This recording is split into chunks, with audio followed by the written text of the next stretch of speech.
Europe 1, Mathieu Béliard. Et rebonjour Jean-Michel Blanquer. Oui, bon, rebonjour. Merci d'être en direct avec nous sur Europe 1. Tellement de questions pour le ministre de l'Éducation nationale avec nous jusqu'à 8h45. Alors je ne perds pas de temps. Kevin est avec nous, il est enseignant CM1, CM2 à Nantes. Bonjour Kevin. Bonjour Mathieu, bonjour Monsieur le Ministre. Bonjour monsieur. Soyez le bienvenu sur Europe 1. Votre question Kevin. Alors ma question en fait elle était liée aux vacances scolaires parce qu'en fait ma première réaction dès le premier jour de confinement ça a été de dire aux parents écoutez ne vous mettez pas la pression sur le temps à passer sur le scolaire et de leur dire écoutez on va continuer pendant les vacances de printemps ce qui permettra finalement de lisser un petit peu le temps de travail. Donc ma question c'est est-ce que cette recommandation sur les vacances scolaires c'est une injonction hiérarchique ou une simple recommandation? C'est précis. Oui, alors, attendez, le message, il y a un message professeur, il y a un message élève. Le message professeur, c'est vous êtes en vacances pendant les vacances scolaires.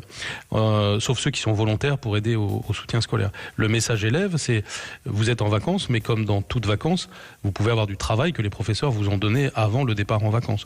Donc l'idée, c'est un petit peu que chacun puisse souffler, mais en même temps qu'évidemment du travail volontaire puisse exister, que ce soit d'un point de vue professeur ou d'un point de vue élève. Oui, il y a Viviane en même temps, j'en profite Kevin, vous êtes toujours en ligne avec nous. Viviane qui est dans le Calvados qui nous dit j'ai ma fille en CE1, avec les familles il risque d'y avoir des lacunes dans le temps, comment est-ce qu'on va gérer tout cela? Ça va avec la question de Kevin. Vous savez, de façon générale, dans cette période, l'objectif, c'est encore plus de consolider ce qui a déjà été acquis dans les périodes précédentes que d'avoir de nouveaux apprentissages. Et bien sûr, il peut y avoir de nouveaux apprentissages et certains professeurs l'ont fait, mais le plus important, c'est surtout que tout ce qui a été fait au cours de l'année 2019-2020 soit consolidé par des lectures, par des exercices que les professeurs donnent. Et malheureusement, on va pas empêcher que certains élèves, on va empêcher difficilement que certains élèves soient moins suivis par leurs parents que d'autres. Et donc, c'est tout ce travail de compensation qu'on doit faire, soit pendant la période, soit après la période, et c'est le sens des mesures que j'ai prises. Voilà pour Viviane et Kevin. Kevin, je vous libère, hein, je crois que vous êtes pris dans la foulée. Oui, merci en tout cas. Toute petite si on a le temps, allez-y. D'accord, et je tiens à vous remercier, monsieur, parce que vous êtes significatif de ce très bel engagement des professeurs. Donc merci à vous. Merci. Non, en fait, vous avez parlé de l'intérêt de la radio et je voulais demander s'il y avait une réflexion qui était engagée avec éventuellement les éditeurs pour avoir un accès facilité à des livres audio, par exemple à la littérature jeunesse, version audio, parce que je pense que ça peut être une alternative intéressante par rapport aux écrans et qui permettrait aux élèves qui ne sont pas à l'aise avec la lecture d'accéder à ce type de contenu. Oui, très, très belle idée, vous avez 1000 fois raison. Alors il y a à la fois des initiatives nationales et locales. Sur le plan national, on a lancé l'opération Nation Apprenante qui fait que des médias, et d'ailleurs Europe 1 peut s'engager complètement, font des émissions qui ont un caractère éducatif. Et, il y a aussi des audiolivres qui sont en effet en accès direct sur nos sites. Et puis il y a des initiatives locales. Par exemple, l'Académie de Rennes est en train de faire des lectures des audioguides qui permettent ensuite d'aller vers des lectures. Et d'ailleurs moi-même j'en enregistre un pour un peu montrer l'exemple, sachant que ce qui est sur le site de l'Académie de Rennes est en fait disponible pour toutes les académies. On voit donc dans l'ensemble de la France beaucoup d'initiatives de ce type, mais votre idée elle est excellente et on doit faire ce genre de choses le plus possible. Merci Kevin, ils ont de la chance, je le dis souvent quand je prends Kevin à l'antenne, c'est un auditeur habitué de la matinale d'Europe 1, ils ont de la chance les élèves de Kevin de l'avoir avec eux, merci. Je rebondis sur ce que vous disiez, vous me parliez d'Europe 1, Jean-Michel Blanquer, dans ce suivi pédagogique, vous imaginez travailler avec les médias ? Oui, bien sûr. Et nous avons commencé. Il y a par exemple France 4 qui fait, dans le cadre de cette opération Nation Apprenante, des émissions tous les jours pour l'école primaire et l'enseignement secondaire l'après-midi, et l'école primaire le matin. Et les radios ont un rôle particulièrement important à jouer parce que justement pour éviter les écrans, comme le disait cet auditeur, et puis parce que vous avez des contenus éducatifs, par exemple en histoire, c'est évident, mais même dans presque toutes les disciplines, la radio peut être pertinente pour les enfants comme pour les adultes. Et je renvoie nos auditeurs peut-être pour les plus grands vers les podcasts Europe 1 Studio, et puis sur les petites voix, le rendez-vous du vendredi avec des enfants qui échangent sur le confinement et sur le télétravail aussi, le téléenseignement. Nathalie est en ligne avec nous, j'arrête de parler, je laisse la place aux auditeurs. Jean-Michel Blanquer. Bonjour Nathalie. Oui, bonjour Monsieur le Ministre. Voilà, je voulais vous faire part d'un autre témoignage. J'entends beaucoup de parents qui disent que leurs enfants sont débordés de devoirs et qu'ils n'en peuvent plus. Et moi, je voulais vous dire qu'il se passe aussi l'inverse, à savoir des étudiants, des élèves de terminale qui n'ont presque rien à faire. à qui on renvoie simplement sur le livre et qui n'ont pas de devoirs, pas d'éléments à rendre. Et je voulais vous dire qu'en fait, ça accroît énormément les inégalités. Il y a des élèves des lycées qui vont être très très bien préparés, très très suivis, et à l'inverse, des élèves qui vont être un petit peu à l'abandon. Et comment envisager de maintenir le baccalauréat dans ces conditions aussi inégalitaires ? Alors, qu'il y ait de l'hétérogénéité liée au début de cette période que nous vivons, c'est malheureusement une vérité que vous venez de dire. Et donc, il y a des endroits où il y a eu trop de travail, d'autres où il n'y en a pas eu assez. Et donc, on fait tout un travail de régulation avec les recteurs actuellement pour compenser cela. Donc, normalement, cette situation, a fortiori pour des élèves de terminale, ne va pas durer telle que vous la décrivez.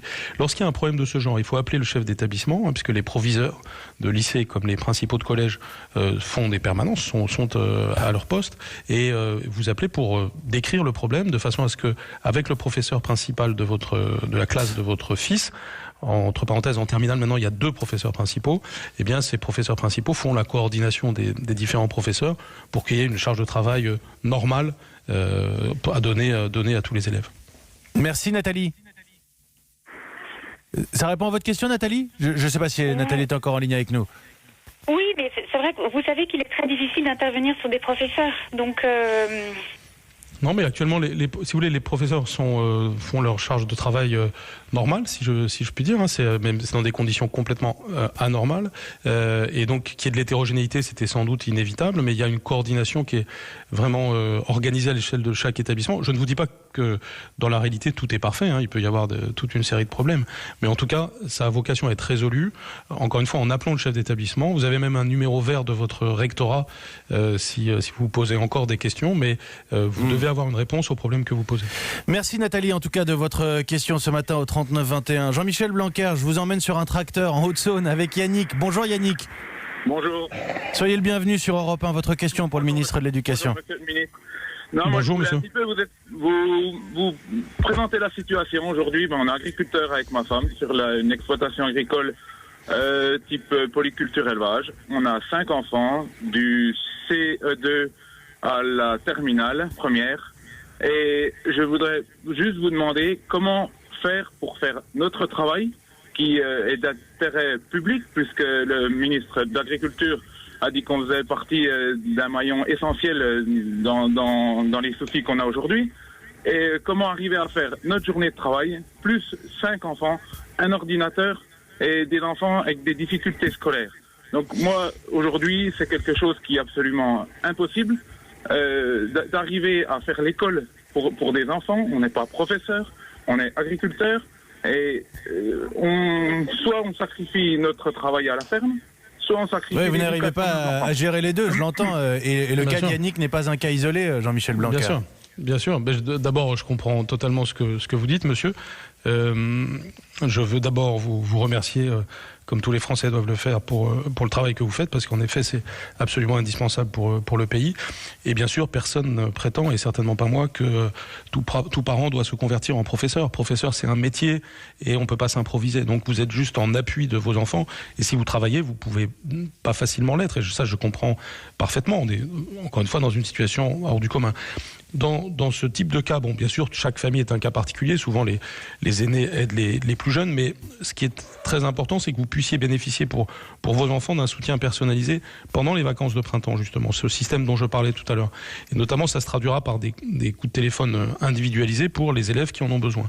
Donc, il faut appeler la direction de l'école ou le chef d'établissement correspondant à vos enfants pour poser le problème et voir comment vous pouvez être aidé à distance. Ce sera particulièrement vrai, encore une fois, pendant les vacances, à un moment où on va pouvoir se cibler sur certains élèves qui en ont le plus besoin. Merci Yannick de votre question depuis la Haute-Saône. Yannick au boulot ce matin. Alors on a eu les enseignants, Jean-Michel Blanquer, les parents d'élèves à l'instant. Appelons les élèves, puisqu'ils nous appellent eux-mêmes. Fabri, 17 ans, en première je crois. Bonjour Fabri. Bonjour. Soyez le bienvenu sur Europe 1. Vous êtes en direct avec le ministre de l'Éducation nationale. Alors bonjour monsieur le ministre, moi j'avais juste une petite question, je suis en première et je voulais savoir concernant les E3C, le bac de français et la spécialité qu'on va enlever, si vous choisissez l'option du contrôle continu, est-ce que vous allez opter pour le contrôle continu pour nous aussi ? Alors, c'est une très bonne question pour les auditeurs, je précise. C'est ce qu'on appelle E3C, c'est donc les épreuves en classe de première cette année. Dans le cadre de la réforme du baccalauréat, les étudiants les élèves en ont passé en janvier-février, et maintenant ils devaient en passer au mois de juin. Et évidemment, ces épreuves qu'on appelle E3C2 sont pas faciles à passer vu ce qui est en train de se passer, vu la crise que nous avons. Donc on est obligé de reconfigurer ce qu'on appelle les E3C2. Mais c'est comme pour le baccalauréat, je consulte actuellement les organisations représentatives pour voir la formule que nous retiendrons. Une formule possible, c'est en effet que les notes de contrôle continu comptent pour cela. Une autre formule possible, c'est ce qu'on appelle le 3C1, donc c'est les épreuves déjà passées, puis l'année prochaine, ce qu'on appellera les E3C3, donc quand on a passé que la première et la troisième épreuve permettent d'avoir la moyenne pour connaître la note de la deuxième épreuve. Alors, dans le complément de Fabri, je me permets d'accueillir Valran qui est avec nous. Il a 17 ans aussi, il est à Lille. Et c'est presque la suite de la question de Fabri. Bonjour Valran. Bonjour monsieur. Allez-y, vous êtes en direct avec Jean-Michel Blanquer. Bonjour Valran. Bonjour monsieur le ministre. Moi je voulais vous poser une question à propos de l'égalité des chances.